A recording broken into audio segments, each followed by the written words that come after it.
مان ہو گیا۔ آخری مثال پر پیغام ختم کر رہا ہوں، بہت دھیان سے سنیے گا۔ آپ جب سجدہ کرتے ہیں تو آپ کی پیشانی زمین سے ٹکتی ہے، یہ پیشانی، یہ پیشانی آپ کی زمین سے جب تک نہیں ٹکتی ہے آپ کا سجدہ نہیں ہوتا۔ اور جانتے ہیں سائنس کہہ رہی ہے یہ پورے انسان کے وجود میں یہ جو پیشانی ہے یہ سینٹر پوائنٹ ہے، یہ سینٹر پوائنٹ ہے، اور یہیں پر تکبر ہوتا ہے، یہیں پر دشمنی ہوتی ہے، یہیں پر مکاری ہوتی ہے، یہیں پر بے ایمانی ہوتی ہے۔ اور اللہ تعالیٰ کسی کو ٹکا رہا ہے اپنے لیے سجدے کی حالت میں؟ اسی پیشانی کو۔ اسی لیے کہا جاتا ہے جو دل سے سجدہ کرے وہ خدا سے قریب ہو جاتا ہے۔ زمین کا آدمی اللہ کے عرش تک پہنچ جاتا ہے، خدا سے اس طرح قریب ہو جاتا ہے جیسے یہ 2 انگلی قریب ہوتی ہے۔ دھیان سے رکھیے گا جو میں آپ کے سامنے رکھنے کے لیے جا رہا ہوں، بہت دھیان سے۔ چھونا بھی عبادت، دیکھنا بھی عبادت، سننا بھی عبادت، پڑھنا بھی عبادت، عمل کرنا بھی عبادت۔ وہ کون سی چیز ہے؟ قرآن ہے۔ انشاءاللہ سینے سے لگائیں گے، ہاتھ اٹھا دیجئے، بالکل صحیح جا رہا ہے۔ قرآن روشنی ہے، اندھیرے سے نکال لے گا۔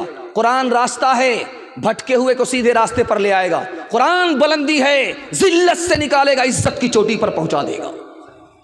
آپ پانی پیتے رہیے، آپ کا دل نہیں بھرے گا۔ آپ آسمان کو دیکھتے رہیے، آپ کا دل نہیں بھرے گا۔ آپ ہرے درخت کو دیکھیے، پتے کو دیکھیے، آپ کا دل نہیں بھرے گا۔ اور آپ کو بیٹا پیدا ہو رہا ہے، آپ کا دل نہیں بھرے گا۔ اور آپ شادی پر شادی کرتے جا رہے ہیں، آپ کا دل نہیں بھرے گا۔ اسی طرح ایک اور چیز ہے، اس کو آپ پڑھتے جائیے، دیکھتے جائیے، چھوتے جائیے، آپ کا دل نہیں بھرے گا، وہ قرآن ہے۔ انشاءاللہ اخبار سے فرصت ملے گی قرآن پڑھیں گے، ہاتھ اٹھائیے۔ دنیا سے فرصت ملے گی قرآن پر عمل کریں گے، ہاتھ اٹھائیے۔ یہ دیکھیے آپ لوگ کہاں ہیں؟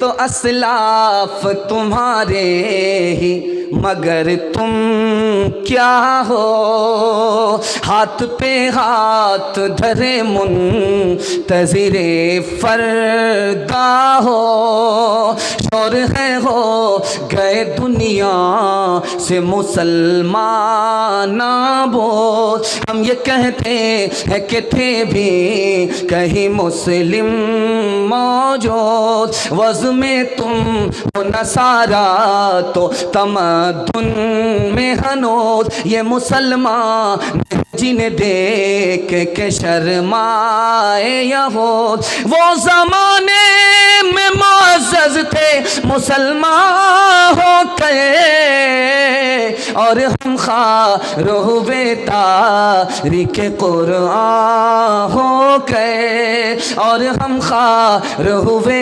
تاریخ قرآن ہو گئے۔ مدرسے کا بچہ مدرسے میں قرآن پڑھنے کے لیے آیا، استاذ نے محلہ والوں سے ہاتھ جوڑ کر کے کہا کہ بھائی صاحب یہ غریب کا بچہ ہے، مدرسہ میں پڑھنے کے لیے آیا، باپ کے پاس انتظام کھلانے کا نہیں ہے، مدرسے والے کے پاس انتظام کھلانے کا نہیں ہے، آپ لوگ ایک ٹائم باری باری کر کے اس بچے کے کھانے کا انتظام کر دو۔ محلے کے ایک آدمی نے بھی وعدہ نہیں کیا کہ ہم کھلائیں گے۔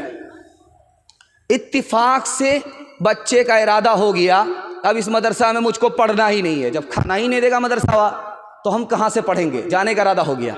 استاد نے کہا بیٹا جانے کی ضرورت نہیں ہے، کھلانے والا اوپر بیٹھا ہوا ہے، تو خدا کے بھروسے پڑھنے کے لیے تیار ہو جا۔ بچہ فاقہ کا فیصلہ کر کے مدرسے میں داخل ہو گیا۔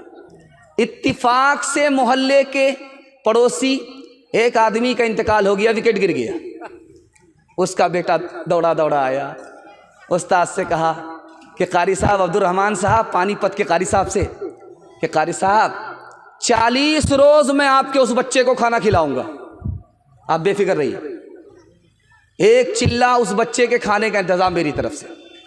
بچہ کھانا کھانے لگا، جب ان 40 روز ہو گئے تو بچہ گھبرا گیا، اب کیا ہوگا، کوٹا تو پورا ہو رہا ہے۔ تو استاد نے کہا بیٹا گھبرانا نہیں ہے، کھلانے والا اوپر بیٹھا ہوا ہے۔ اتنے ہی میں دوسرے کا وکٹ گر گیا، اب چلہ پورا کرنے لگا، اب ادھر 39 دن نہیں ہوئے کہ تیسرے کا وکٹ گر گیا۔ اب محلے کے لوگ سوچنے لگے کہ ہر چلہ میں ایک آدمی کا وکٹ کیوں گرتا ہے، ہر چلہ میں ایک آدمی مر جاتا ہے۔ تو قاری صاحب کے پاس آئے گئے، قاری صاحب کیا راز ہے، پہلے لوگ زیادہ نہیں مرتے تھے لیکن اب زیادہ مرتے، ہر چلہ پر ایک آدمی مر جاتا ہے۔ کہا جلدی سے اس راکشس کے کھانے کا انتظام کر دو جو مدرسہ میں پڑھنے کے لیے آیا ہے، ورنہ یہ پورے محلے کو کھا جائے گا۔